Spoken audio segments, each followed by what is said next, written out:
ఓం శాంతి. ఈరోజు Murali date 17 August 2025. అవ్యక్త Bapdada Murali revise date 16/11/2006.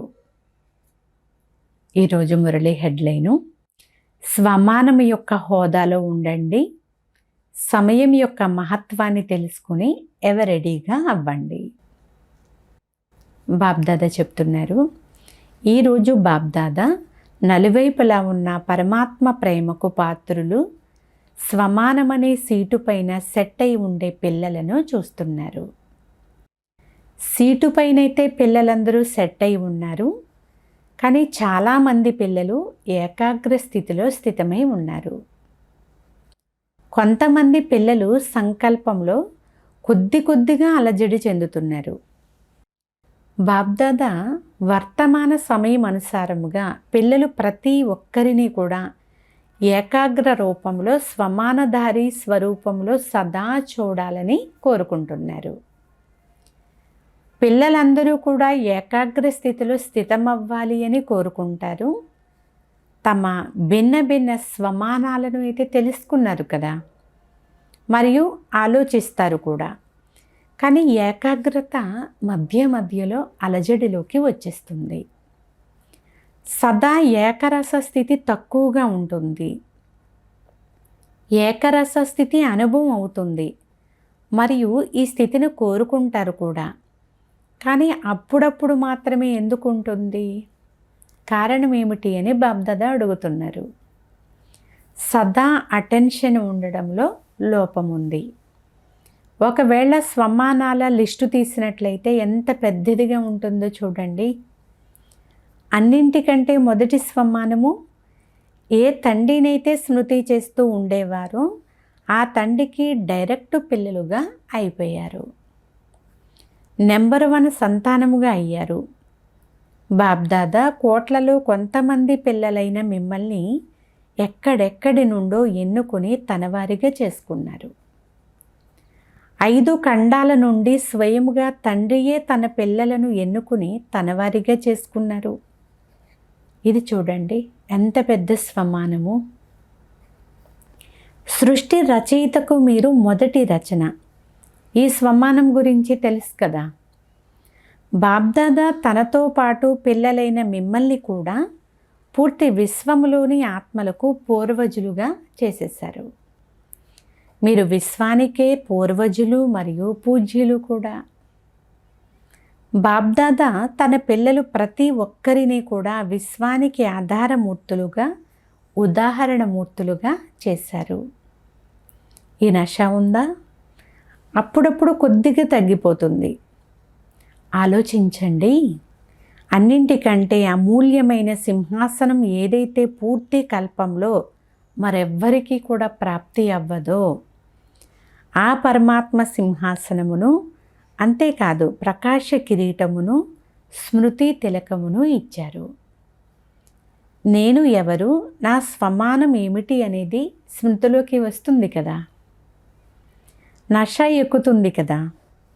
సత్యయుగి అమూల్య సింహాసనం ఉంది, కానీ పూర్తి కల్పంలో పరమాత్మ హృదయ సింహాసనం మాత్రం పిల్లలైన మీకు మాత్రమే ప్రాప్తి అవుతుంది. బాబ్దాదా సదా చివరి నెంబరు బిడ్డను కూడా ఫరిస్తా నుండి దేవతా స్వరూపంలోనే చూస్తారు. ఇప్పుడు బ్రాహ్మణులుగా ఉన్నారు. బ్రాహ్మణుల నుండి ఫరిస్తా నుండి దేవతగా అవ్వాల్సిందే. మీ స్వమానం గురించి తెలుసా? ఎందుకంటే స్వమానాన్ని మర్చిపోయే కారణంగానే దేహబానము, దేహాభిమానము వస్తాయి అని బాబ్దాదాకు తెలుసు. వ్యాకుల పడతారు కూడా. దేహాభిమానము లేక దేహబానము వచ్చినప్పుడు ఎంతగా వ్యాకులు పడతారో బాబ్దాదా చూస్తారు. అందరూ అనుభవీలే కదా. స్వమానం యొక్క హోదాలో ఉండడము, ఆ హోదా నుండి భిన్నముగా వ్యాకుల పడడము, రెండింటి గురించి మీకు తెలుసు. బాబ్దాదా చూస్తున్నారు, మెజారిటీ పిల్లలు మంచి జ్ఞానవంతులుగా అయితే అయ్యారు, కానీ పూర్తి శక్తిశాలిగా ఎందుకంటే పవర్ఫుల్గా లేరు. ఇందులో మాత్రం పర్సంటేజ్ తక్కువగా ఉంది అని బాబ్దాదా అంటున్నారు. బాబ్దాదా పిల్లలు ప్రతి ఒక్కరిని తమ సర్వ ఖజానాలకు బాలకుల నుండి మాలికలుగా చేశారు. అందరికీ అన్ని ఖజానాలను ఇచ్చారు. ఎక్కువ తక్కువ ఇవ్వలేదు. ఎందుకంటే తండ్రి వద్ద లెక్కలేనంత ఖజానా ఉంది, అనంతమైన ఖజానా ఉంది. కనుక పిల్లలు ప్రతి ఒక్కరిని బేహద్దు యొక్క బాలకుల నుండి మాలికలుగా చేసేసారు. బేహద్దు తండ్రి, బేహద్దు ఖజానా. కనుక మీ వద్ద కూడా ఖజానా బేహద్దుగా ఉందా? మిమ్మల్ని మీరు చెక్ చేసుకోండి. సదా ఉందా, లేక అప్పుడప్పుడు కొంత దొంగిలించబడుతుందా, అదృశ్యమైపోతూ ఉందా? బాబా ఎందుకు అటెన్షన్ ఇప్పిస్తున్నారు? వ్యాకుల పడకండి, స్వమానమనే సీటు పైన సెట్ అయి ఉండండి, అప్సెట్ అవ్వకండి. 63 జన్మలు అప్సెట్ అయ్యే అనుభవం చేసేసారు కదా, ఇప్పుడు కూడా ఇంకా అప్సెట్ అవ్వాలి అని కోరుకుంటున్నారా? అలసిపోలేదా? ఇప్పుడు స్వమానంలో ఉండాలి, అనగా మీ ఉన్నతోన్నతమైన హోదాలో ఉండాలి. ఎందుకు? ఇప్పుడు ఎంత సమయం గడిచిపోయింది? 70వ సంవత్సరాన్ని జరుపుకుంటున్నారు కదా. కనుక స్వయం యొక్క గుర్తింపు అనగా మీ స్వమానాన్ని గుర్తించి ఆ స్వమానంలో స్థితమైపోయి ఉండాలి. సమయానుసారంగా ఇప్పుడు సదా అనే శబ్దాన్ని ప్రాక్టికల్ జీవితంలోకి తీసుకుని రావాలి. కేవలం ఆ శబ్దాన్ని అండర్లైన్ చేసుకోవడం కాదు, దానిని ప్రాక్టికల్ జీవితంలో అండర్లైన్ చేసుకోండి. ఉండాలి, ఉంటాము, చేస్తూ ఉన్నాము, చేసేస్తాము. ఇవి బేహద్దు బాలకులు మరియు మాలికల యొక్క మాటలైతే కాదు. ఏదైతే పొందాలో అది పొందుకున్నాము అనే అనంతమైన ధ్వని ఇప్పుడు ప్రతి ఒక్కరి హృదయం నుండి కూడా రావాలి. పొందుకుంటూ ఉన్నాము అనే మాటను బేహద్దు ఖజానాల దాత అయిన బేహద్దు తండ్రి యొక్క బేహద్దు పిల్లలు అనకూడదు. పొందేశాము అని అనాలి. బాబ్దాదాను పొందుకున్నారు, నా బాబా అని అన్నారు, తెలుసుకున్నారు మరియు అంగీకరించారు కూడా. కనుక పొందేశాము అనే అనంతమైన శబ్దమే వెలువడాలి. ఎందుకంటే పిల్లలు స్వమానంలో అప్పుడప్పుడు ఉంటున్న కారణంగా సమయం యొక్క మహత్వాన్ని కూడా స్మృతిలో తక్కువగానే ఉంచుకుంటున్నారు అని బాబ్దాదాకు తెలుసు. ఒకటి స్వయం యొక్క స్వమానము, 2 సమయం యొక్క మహత్వము. మీరు సాధారణమైన వారు కాదు, పూర్వజులు. మీ ఒక్కొక్కరిపైన విశ్వాత్మలందరూ ఆధారపడి ఉన్నారు. ఆలోచించండి. ఒకవేళ మీరే అలజడిలోకి వస్తే మరి విశ్వాత్మల యొక్క పరిస్థితి ఏమవుతుంది? ఎవరైతే మహారథులు అని పిలువబడుతున్నారో వారిపైననే విశ్వం యొక్క ఆధారం ఉంది అని అనుకోకండి. ఈరోజు కొత్తవారు చాలామంది వచ్చారు. మొదటిసారి వచ్చిన వారు చేతులెత్తారు. కొత్తవారైనా సరే నా బాబా అని హృదయపూర్వకంగా అంగీకరించారు కదా. ఎవరైతే కొత్తవారు వచ్చారో వారు అంగీకరిస్తున్నారా? కేవలం తెలుసుకున్నవారు కాదు, నా బాబాని ఎవరైతే అంగీకరిస్తున్నారో వారు మాత్రం చేతులెత్తండి. చేతులు పెద్దగా ఎత్తండి. కొత్తవారు చేతులు ఎత్తుతున్నారు, పాతవారైతే పక్కాయే కదా.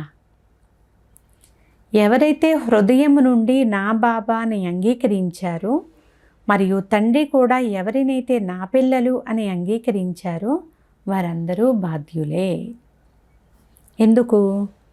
నేను బ్రహ్మాకుమార్ లేక బ్రహ్మాకుమారిని అని మీరు అంటారు. బ్రహ్మాకుమార్ బ్రహ్మాకుమారిలా లేక శివకుమార్ శివకుమారిలా లేక రెండూనా? అయితే మీరు బంధింపబడినట్లే, బాధ్యత కిరీటం పడిపోయినట్లే. పడిపోయింది కదా. పాండవులు చెప్పండి, బాధ్యత కిరీటం వచ్చేసిందా? బరువుగా అయితే అనిపించడం లేదు కదా. తేలికగా ఉంది కదా. కిరీటమే ప్రకాశము యొక్క కిరీటము. మరి ప్రకాశము ఎంత తేలికగా ఉంటుంది? సమయం యొక్క మహత్వం పైన కూడా గమనం పెట్టండి. సమయం అనేది అడిగి రాదు. సమయం గురించి కొంత సుమారుగా తెలియాలని చాలామంది పిల్లలు ఇప్పుడు కూడా అంటున్నారు, మరియు చాలా ఆలోచన కూడా చేస్తున్నారు. 20 సంవత్సరాలు ఉందో 10 సంవత్సరాలు ఉందో కొద్దిగా తెలియాలి కదా అని భావిస్తున్నారు. కానీ బాబ్దాదా అంటున్నారు, అంతిమ వినాశన సమయం గురించి వదిలేయండి, మీకు మీ శరీరం యొక్క అంతిమ సమయం గురించి తెలుసా అని బాబ్దాదా అడుగుతున్నారు. నేను ఫలానా తారీఖున శరీరాన్ని వదిలేస్తాను అని తెలిసిన వారు ఎవరైనా ఉన్నారా? ఎవరికైనా తెలుసా? ఈ రోజుల్లో వెళ్ళిపోయిన బ్రాహ్మణుల గురించి బోగు చాలా పెడుతున్నారు. ఎలాంటి భరోసా లేదు. కనుక సమయం యొక్క మహత్వాన్ని తెలుసుకోండి. ఈ చిన్న యుగము ఆయువులో చిన్నదే, కానీ చాలా గొప్ప గొప్ప ప్రాప్తులను చేసుకునే యుగము. ఎందుకంటే ఉన్నతోన్నతమైన తండ్రి ఈ చిన్న యుగంలోనే వస్తారు. ఇతర పెద్ద పెద్ద యుగాలలో రారు. ఈ చిన్న యుగమే మొత్తం కల్పమంతటి ప్రాప్తికి కూడా బీజం వేసుకునే సమయము. విశ్వరాజ్యాన్ని ప్రాప్తి చేసుకోవాలి అన్నా, పూజ్యులుగా అవ్వాలి అన్న సమయము ఇదే. పూర్తి కల్పానికి బీజం వేసుకునే సమయం అయితే ఇదే. ఇది అంతేకాక డబల్ ఫలితాన్ని ప్రాప్తి చేసుకునే సమయం కూడా ఇదే. భక్తి యొక్క ఫలితం కూడా ఇప్పుడే లభిస్తుంది అని బాబా అంటున్నారు. ప్రత్యక్ష ఫలం కూడా ఇప్పుడే లభిస్తుంది. ఇప్పుడిప్పుడే చేశారు, ఇప్పుడిప్పుడే ప్రత్యక్ష ఫలము లభిస్తుంది. అంతేకాదు భవిష్యత్తుకు కూడా తయారవుతుంది.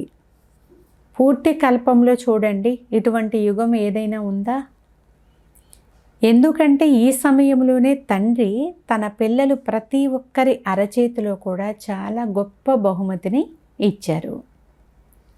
మీ బహుమతి గుర్తుందా? స్వర్గరాజ్య భాగ్యము. కొత్త ప్రపంచం యొక్క స్వర్గ బహుమతిని పిల్లలు ప్రతి ఒక్కరికి కూడా, అంటే వారి యొక్క అరచేతికి బాబ్దాదా ఇచ్చేశారు. ఇంత గొప్ప బహుమతిని ఎవరు ఇవ్వరు, మరియు ఎప్పుడూ ఇవ్వలేరు కూడా. ఇప్పుడే లభిస్తుంది. ఇప్పుడు మీరు మాస్టర్ సర్వశక్తివంతులుగా అవుతారు. ఇక ఏ యుగంలోనూ మాస్టర్ సర్వశక్తివంతులు అనే పదవి లభించదు. కనుక మీ సొంత స్వమానంలో కూడా ఏకాగ్రంగా ఉండండి, మరియు సమయం యొక్క మహత్వాన్ని తెలుసుకోండి. స్వయము మరియు సమయము, స్వయం యొక్క స్వమానము మరియు సమయం యొక్క మహత్వము. సోమరులుగా అవ్వకండి. 70 సంవత్సరాలు గడిచిపోయాయి. ఒకవేళ ఇప్పుడు సోమరిగా అయితే మీ ప్రాప్తిని చాలా తగ్గించేసుకుంటారు. ఎందుకంటే ఎంతగా ముందుకు వెళ్తూ ఉంటారో అంతగా ఒకటేమో సోమరితనం వచ్చేస్తుంది.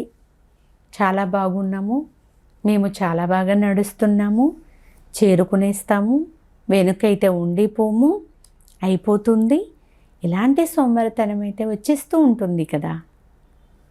అంతేకాదు రెండవది రాయల్ నిర్లక్ష్యం వస్తుంది. సోమరితనము మరియు నిర్లక్ష్యము. ఎప్పుడో చేస్తాము అని అంటే అది నిర్లక్ష్యము. ఇప్పుడే అని అంటే అది తక్షణ దానము, మహాపుణ్యము అంటున్నారు బాబా.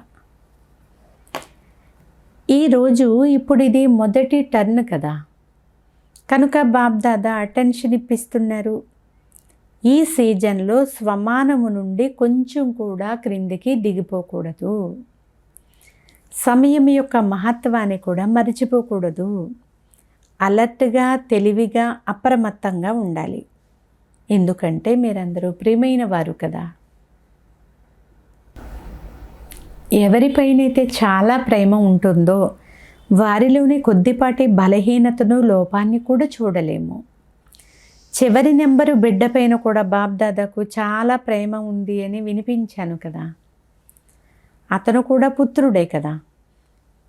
బ్రహ్మబాబా కూడా శివబాబాకు పుత్రుడే. ఇప్పుడు ఏదైతే సీజన్ నడుస్తుందో ఈ సీజన్ అయితే భారతవాసీలదే, కానీ డబల్ విదేశీయులు కూడా తక్కువేమీ కాదు. బాబ్దాదా చూశారు, డబల్ విదేశీయులు లేనటువంటి టర్న్ ఏది కూడా ఉండదు. ఇది వారి అద్భుతము. ఇప్పుడు డబల్ విదేశీయులు చేతులు ఎత్తండి అని బాబ్దాదా అంటున్నారు. ఎంతమంది ఉన్నారో చూడండి. స్పెషల్ సీజన్ గడిచిపోయినా ఎంతమంది ఉన్నారో చూడండి. మీకు అభినందనలు. వచ్చినందుకు చాలా చాలా అభినందనలు.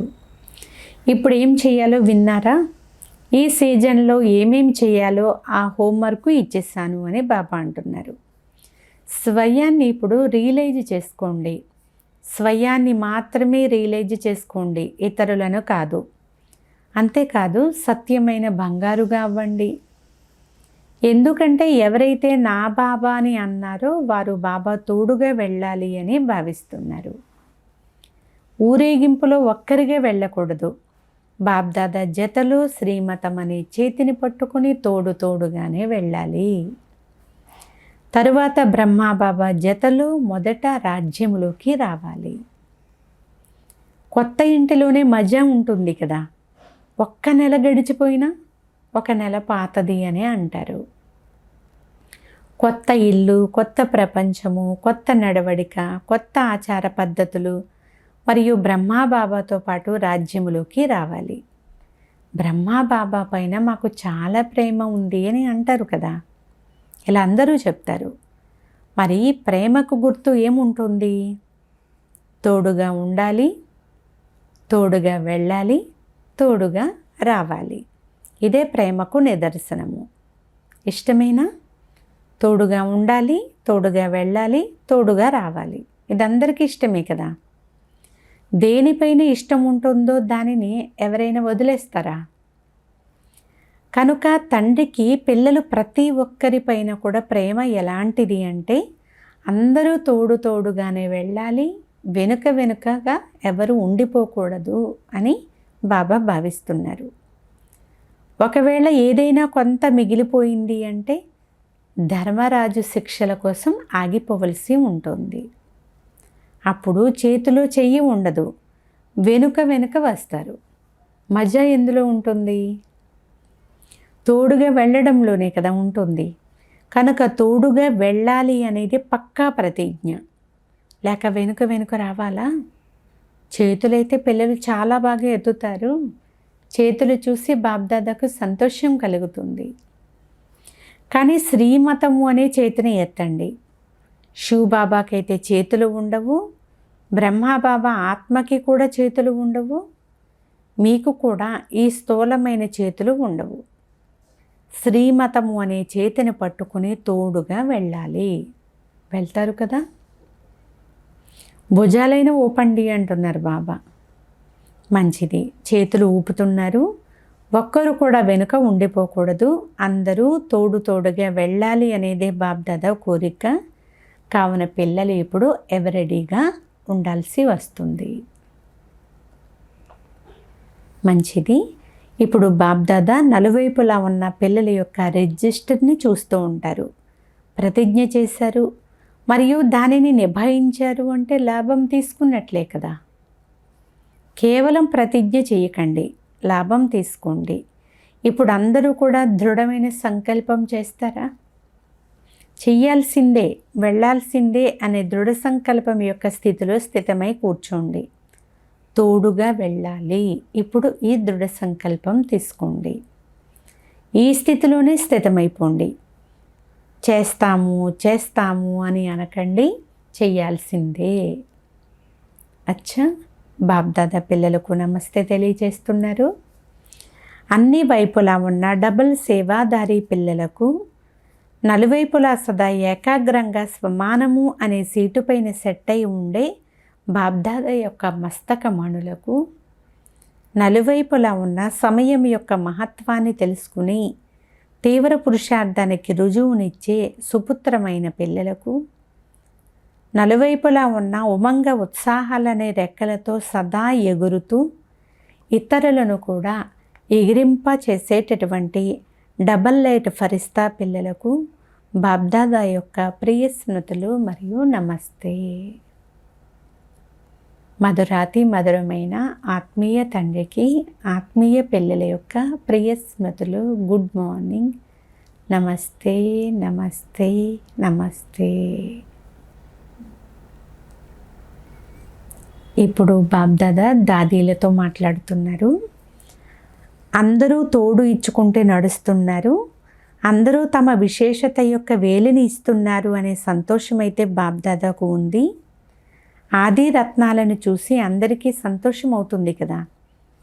ఆది నుండి సేవలో అందరూ తమ ఎముకలను సైతం ఇచ్చేశారు, హడ్డీ సేవ చేశారు.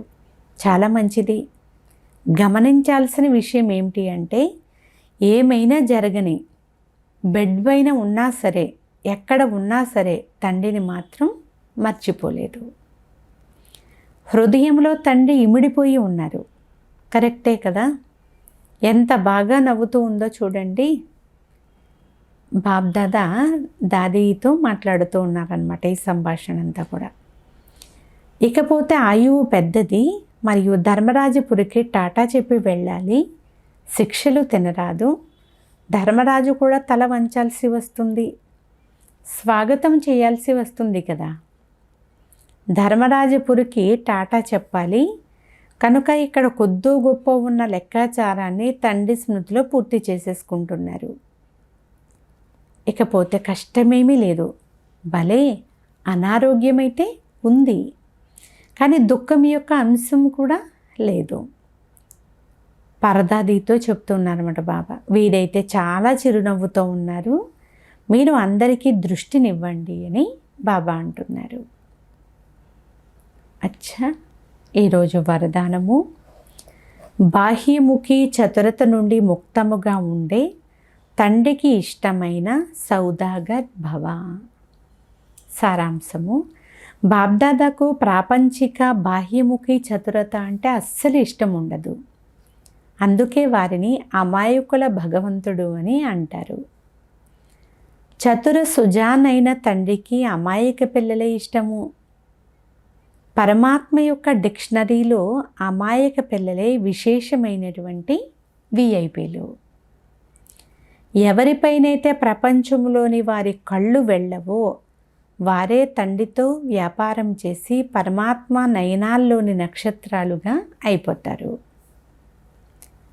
అమాయక పిల్లలే చాలా హృదయపూర్వకంగా నా బాబా అని అంటారు.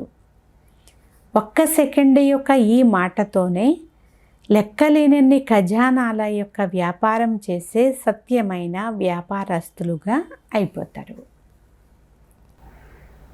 స్లోగన్, సర్వుల స్నేహాన్ని ప్రాప్తి చేసుకోవాలి అంటే నోటి ద్వారా సదా మధురమైన మాటలు మాత్రమే మాట్లాడండి. అవ్యక్త సూచన, సహజ యోగిగా అవ్వాలి అంటే పరమాత్మ ప్రేమ యొక్క అనుభవీలుగా అవ్వండి. ఎవరైతే సదా తండ్రి స్మృతిలో లవలీనుగా అనగా ఇమిడిపోయి ఉంటారో అలాంటి ఆత్మల నయనాలలో మరియు నోటి ద్వారా వచ్చే ప్రతి మాటలో కూడా తండ్రి ఇమిడిపోయి ఉన్న కారణముగా శక్తి రూపానికి బదులు సర్వశక్తివంతుడు కనిపిస్తారు. ఎలాగైతే స్థాపన యొక్క ఆదిలో బ్రహ్మా బాబా రూపంలో సదా శ్రీకృష్ణుడు కనిపించేవారో అలా పిల్లలైన మీ ద్వారా సర్వశక్తివంతుడు కనిపించాలి. ఈరోజు ఒక ముఖ్యమైన సూచన. ఈరోజు నెలలో 3వ ఆదివారము. రాజయోగి తపస్వి సోదరి సోదరులందరూ కూడా సాయంకాలం 6:30 నుండి 7:30 వరకు విశేషమైనటువంటి యోగాభ్యాసం చేసే సమయంలో తమ పూర్వజ స్థితి యొక్క స్వమానములో స్థితమై కల్పవృక్షం యొక్క వేర్లలో కూర్చుని వృక్షానికి శక్తిశాలి యోగదానమును ఇస్తూ మీ వంశావళికి దివ్యమైనటువంటి పాలన ఇవ్వండి. అచ్చా, ఓం శాంతి.